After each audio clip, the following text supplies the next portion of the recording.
এখন আমরা দেখব পেজ লিমিট। তো পেজ লিমিট আমরা কিভাবে দিব, তো কমান্ড অপশানে আমরা টাইপ করব LIMITS লিমিটস, এন্টার পরে আমরা 0,0 এন্টার প্রেস করব।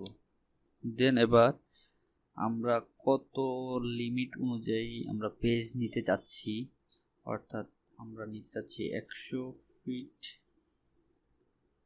Fit comma 100 feet, then enter. এখন আমাদের পেজ লিমিটটা নেওয়া হয়েছে, তো আমরা পেজ লিমিটটা অন করব। তো আবার আমরা লিখব লিমিট LI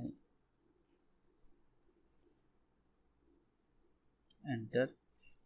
এখন দেখুন আমার কমান্ড সেকশনে অন অফ আসছে। তা আমি এখন যদি এন্টার প্রেস করি, দেন আমার এখন লিমিট পেজ লিমিট কমান্ডটি অন আছে। তো আমরা এখন চাচ্ছি লাইন আঁকতে। তো আমরা সাধারণত লাইন তেমন একটা আঁকি না লিমিট দিয়ে।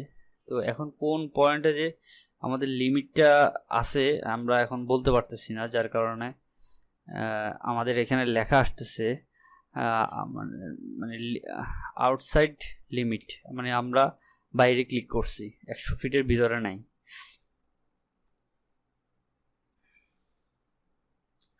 যার কারণে আমরা আসলে এটা দিয়ে কাজ করতে পারি না। আমি আরেকটা ড্রয়িং করে রেখেছি এখানে।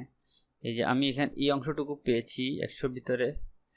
তো দেখুন এখন আমি এন্টার, এখান থেকে এখন যখন 100-র বেশি হয়ে যাবে তো আমার লাইন নিচ্ছে না, এখনও নেয়।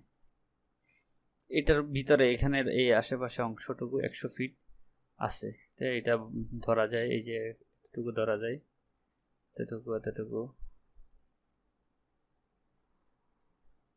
যখন আমার 100 ফিটের বাইরে চলে যাচ্ছে তখন আমার এখানে কমান্ড আসতেছে আউটসাইড লিমিটস। তো আমরা যখন কাজ করব 100 ফিটের ভিতরে আমরা এটা ধারণা করে নিতে হবে কোন জায়গাতে এটা যাবে। এই ছিল আজকের পেজ লিমিট।